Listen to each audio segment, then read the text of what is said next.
નમસ્કાર, હું હર્ષ Rathod, India news ગુજરાતમાં આપનું સ્વાગત છે। સમાચારની શરૂઆત કરીશું મોટા સમાચારથી। સુરતથી લોકહિતના પ્રશ્નોને વાંચા આપવાને લઈને ફરી એમએલએ કુમાર કાનાણી ચર્ચામાં આવી ગયા છે। આપને જણાવી દઈએ કે સુરત મહાનગરપાલિકાના કમિશનરને પત્ર લખી તેમણે જમીની સ્તર પરની હકીકત જણાવી છે। સુરતના વરાછામાં રેસિડેન્શિયલ વિસ્તારમાં કોમર્શિયલ અને ઇન્ડસ્ટ્રીયલ એક્ટિવિટી શરૂ થઈ હોવાની વાત પત્રમાં જણાવવામાં આવી હતી। રેસિડેન્ટ વિસ્તારમાં કામગીરીના કારણે લોકો ખુશીમાં અને જ્યારે મુશ્કેલીમાં હોવાની પણ તેમણે જણાવ્યું હતું। આ સાથે જ ઉપરાંત સુરત શહેરમાં જ્યારે ભેળસેડિયા અને નકલી ખોરાક બનાવતા લોકો બેફામ બન્યા હોવાની પણ વાત તેમને પત્રમાં કરી છે। તો આ ઉપરાંત તેમણે બજેટમાં થતા વાયદાઓની વાત કાગળ પર જ હોવાની વાતોને પણ ઉલ્લેખ કર્યો છે।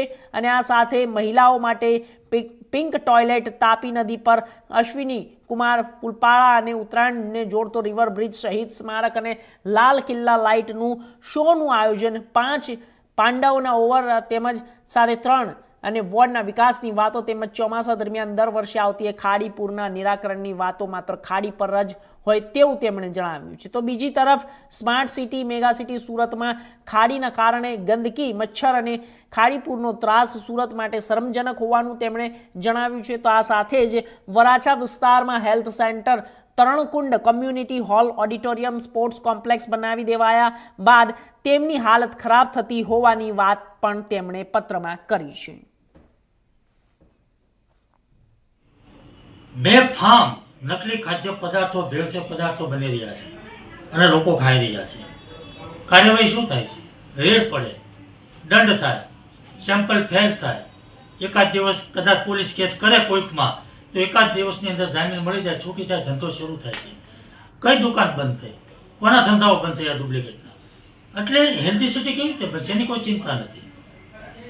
મારો વરાછા રોડ 45-50 વર્ષથી 50 વર્ષથી રહેણાંક વિસ્તાર છે। બેફામ રીતે કોમર્શિયલ બની રહ્યું, ઇન્ડસ્ટ્રીયલ બની રહ્યું છે। જ્યાં લોકો 45-50 વર્ષથી રહે છે એની અંદર ગોડાઉનો બને, ઇન્ડસ્ટ્રી બને, દુકાનો બને, કારખાનાઓ બને, કેવી રીતે લોકો રહે છે? આજે વરાછા રોડને લોકોને વરાછા રોડ છોડીને ભાગી જવું પડે એ પરિસ્થિતિ નિર્માણ થયું છે। કોના પાપે થયું છે? લોકો કેવી રીતે સુખીથી રહી શકશે? કેવી રીતે રહેવા લાયક સિટી બનશે? અમારો પ્રશ્ન મહિલા સુરક્ષાની વાત થઈ છે। પિંક ટોયલેટ મહિલા સુરક્ષા માટે સારી વાત છે, કંઈ વાંધો નથી, પરંતુ વર્ષોથી હું કહું છું કે સુરત મહાનગરપાલિકાની ચાલતી BRTS બસ અને સિટી બસની અંદર મહિલાઓની સુરક્ષા નથી।